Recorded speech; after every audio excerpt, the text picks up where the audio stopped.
Hey everybody, I am coming out here today to do a 2-year owner review on my Indian Chieftain Dark Horse Icon. I've had the bike for just under 2 years. I think I'm like a month shy of 2 years. And I thought it was about time that I came out here and gave you my honest opinions, thoughts on this motorcycle. What I like, what I don't like. I know you've seen this bike on my channel before. I've had a few complaints with it, so if you've been watching my channel or following my journey on this YouTube thing, you probably know that I've had some issues with this bike. But I'm gonna do more of a complete review today on the bike, my whole experience from buying the bike through ownership to today. So stick around and let's get into it. All right, everybody, so here she is. This is take 2 of this review. I just realized I spent the last 10 minutes talking about the bike and I didn't hit record. So let's do this again. Hopefully I can maybe do a better job this time anyway. So here she is, 2022 Indian Chieftain Dark Horse in the Icon Blue Slate Metallic. I've had the bike for about 23 months now, so I'm gonna call this a 2-year review. I love the bike, I really do. It's not been without problems though, and we'll go over that during this review. But I'm gonna talk about the things that I do. Should I talk about the things I don't like or the things I'll talk about the things I don't like first. How about that? First thing I did not like, and this is probably the biggest gripe I have with this bike, is that when I bought it, I wanted a tour pack. I wanted the Indian tour pack. And after I purchased it, a few months later, I went to go order the tour pack, and I was told by both my dealer and by Indian they would not sell me a tour pack because of this color. It's an Icon color, and they're not producing a tour pack in the blue slate metallic. So my only option was to buy a tour pack of a different color and bring it to a local shop and have them strip it down and repaint it and try to color match it. Those tour packs are already grossly overpriced at like $3,500 for the tour pack and mounting hardware. So spending another $800 or $1,000 to have a painter paint it was just not an option. So I did not get a tour pack, and that's disappointing. So what I did opt for, so this is the low profile backrest, which I keep on most of the time when I'm riding solo, just because stylistically it looks nice. But I did get the taller backrest with luggage rack, and I've used it for trips with my wife and I and put some luggage on it, and it works pretty good. I mean, it's good. I just would have liked to have had that trunk, you know. So it was kind of disappointing to find that out. A few things, if you watch some of my other videos, you already know this, but I'll go over them again. I had some issues. I went with the Indian Slipon Exhaust rather than, you know, like a Reinhardt or a D&D.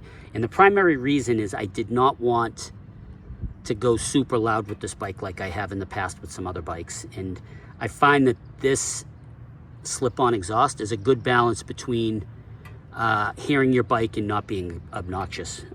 However, I had a problem with it. And if you look closely, you'll see how this exhaust tip is like a gloss black. However, this exhaust tip, if you look closely, the paint is bubbling. Indian no longer produces this exhaust, so they couldn't fix it for me. They couldn't replace it. They didn't have exhaust tips. They looked high and low. So what they did was offered me a $350 Indian credit, which I guess is acceptable. I did speak to a local powder coater who said they could re-powder coat those tips for about $100. So I ended up using the $350 on something else for the bike, which brings me to the second thing I do not like about this bike. The stock headlight on this bike was absolute garbage. Indian should be ashamed of themselves for even putting a headlight in a bike like that headlight was. It was just absolutely terrible. But I used the $350 credit they gave me, and I used it toward the Indian adaptive headlight. And again, another headlight that's grossly overpriced, and I probably would not have purchased it had I not had that $350 credit. But it works good. and it's night and day difference compared to the stock headlight. And also adding these auxiliary lights was a huge upgrade as well. So so the lighting is great now. Let's see, the third disappointment that I had, and I feel like these are all quality control issues.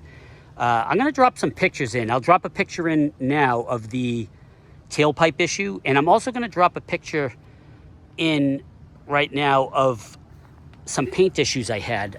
Right here on the primary cover, and there's another prior video about this on my channel, but right about here, some of the paint on the primary cover was defective right from the factory. I didn't do anything with it right away, and I probably would have ignored it, except that I had another issue on the fender where the paint, and right out of the factory there was some dripping paint, and I just didn't bother to address it right away. But then I started seeing some corrosion under the paint, under the dripping, so I brought it to Indian, and I wanted to take care of it before my warranty was up next month. So Indian, I feel like the quality control that should have been caught. However, Indian's customer service was fabulous. They didn't flinch to take care of the issue for me.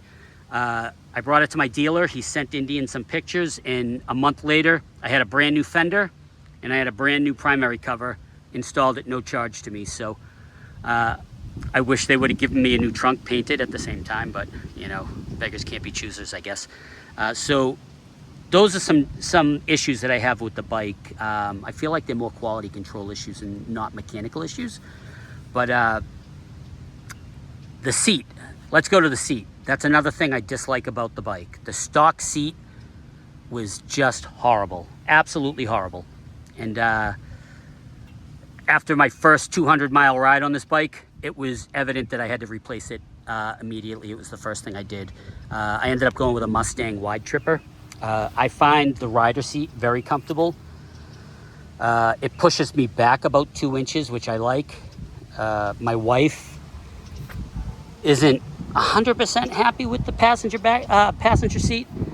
She says it's more comfortable, but you know, we still take an air pad with us on long trips in case her butt starts hurting. So, but overall, she doesn't ride with me that much.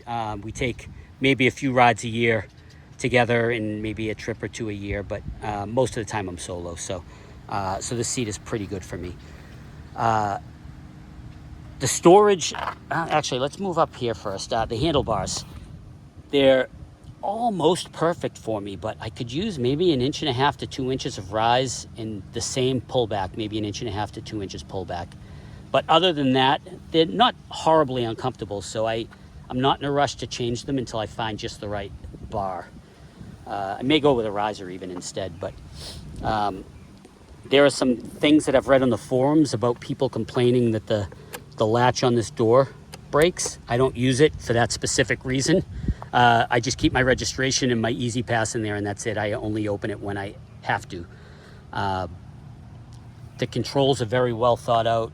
I love we're going to move on to the things I do like now. So I love this. I love that they put the power tender up on the dash. I have a little power adapter to USB, and I just run a little short cable, and I mount my phone and keep it plugged in. It works great. Everything over here works great. There's little triggers on the back. You can control the screen or you can control it with the triggers. I find that the you know, the infotainment system on this is really good. I love that it's a combination of an infotainment system and analog gauges. I like that. Like for instance, the new Harley Davidsons are completely digital, and if there's an issue, you're completely done. You can't see your fuel range. You can't see your speed. You can't see anything. So I do like that there's some analog gauges still on these. The windshield on this was actually pretty good for me, but I still changed it. I went with a Freedom Shield. I just wanted like a tinted windshield. And this is the same height as the stock windshield, but it's got a little recurve. I haven't noticed a huge difference, but the stock shield was pretty good for me anyway, so this is a good windshield for me. And the quality of the Freedom Shield is really good, by the way. So, storage. These bags are great. They're huge inside. There's a little power adapter underneath here. My wife keeps her phone plugged in when we're out on rides. And tons of storage. Love it. I love that they lock with the key fob. Harley, come on, get with it. You're still using a barrel key. So a few other things that I did is I put some floorboards on for my wife. I did do the Indian saddlebag lights. I did that instead of the aftermarket ones. One thing I've found, and I've done this in past bikes, is you tend to do a lot of aftermarket stuff, and eventually things start not working together the way they should. So on this bike, I decided I was going to stay more or less OEM as much as possible. So here is probably the biggest thing I like about this bike. The motor. Though it does get a little hot down by the ankles, I did a cat delete and that helped a lot. This motor is just torquey as all get out, man. Torque and torque for days. This is one of the first bikes I've ever owned where I didn't feel within the first month like I wanted to do performance upgrades. You know, like cams or my last bike I did a big bore kit with cams and I did a custom tune, and this is the first bike I've ever owned where I didn't feel like I had to do that. So will I probably still do the cams? I probably will. I don't know. I almost did Lloyd's cams during Sturgis last year, but I just decided I didn't want to go aftermarket on this. So if I do the cams, I'll probably do the Indian cams. Let's go around to the other side. Did I already cover this? I don't know if I covered this. I screwed up my last attempt at this video, and I know I covered it in that one, but I'll go over it quickly. I did the forward-facing air intake. I like it. Doesn't bother me. Some people complain that it interferes with their knee space. For me, I'm 5'10" with a 30-inch inseam, and it doesn't get in my way. I got maybe 2 inches of clearance. I've also heard a couple people say that if you get caught in the rain, that it sucks in the water and it bogs down. My last bike did that when I did an air intake upgrade, but this bike has not happened to me yet. There is a rain sock that comes with it, but I haven't had to use it yet. So, and the tune that comes with this air intake is really good, much better than the stock tune.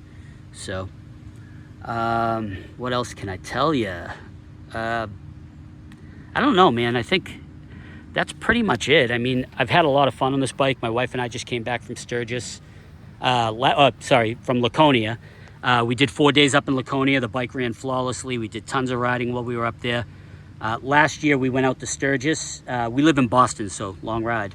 But we went out to Sturgis and we spent 10 days riding around in the Black Hills, and you know, just all the riding. Like, man, the riding out in Sturgis, that's probably topic for another video, but just absolutely fabulous riding out there. But the bike was great. It did great out there. So anyways, so that's my owner's, my 2-year thoughts on the bike. I will say that when I was looking at this bike, I was interested in both the Indian Challenger and the Indian Chieftain, and I was very, very undecided for the better part of a year to pull the trigger on either bike, because I didn't want to regret my decision. And it wasn't until I saw this color that was what pushed me over to make my decision. The blue slate metallic on the Dark Horse, and it's an icon color, so there's not many of them out there, is absolutely stunning to look at. In my opinion, this is the best blue that I've ever seen on a motorcycle. The combination of that and the black is just absolutely stunning. And it was the color that tipped me to the Chieftain over the Challenger. So I think I would have been happy with either bike, but I'm super happy with this choice. And all right, let's turn this video around and let's wrap this up. All right, so as you can tell, I'm mostly happy with this bike, aside from the few issues that I've had with it. Am I happy that I purchased this bike?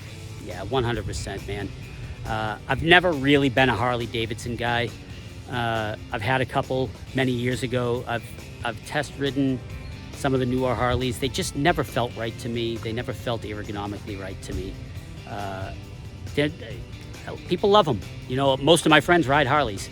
But for me, I just have never really been a Harley guy. And I've always gone to the left of the fork when it comes to motorcycle choice. I've always gone different. You know, I've always gone with Triumphs or, you know, now an Indian. So I've had a bunch of Triumphs over the years. Loved them all. So, but Harley, you know, maybe someday I'll own another one. My last Harley was a Sportster back in the 90s. But like I said, I even test rode some of the new 2024 Street Glides. I haven't test ridden the Road Glide yet, but you know, they just didn't feel right to me, man. They just, I don't know. But anyways, the Indian is right up my alley. I love it. I'm not a brand, you know, snob. You know, I love all motorcycles, but to me, right now, I still feel like Indian is the best bang for the buck.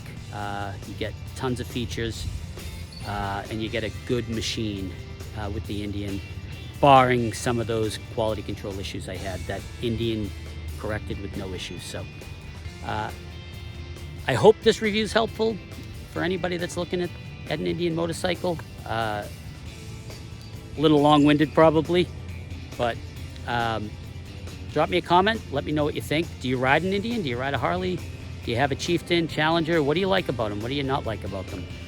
Let's spark up a conversation in the comments. Like and subscribe as always, and you all have a great day. We'll catch you on the next video.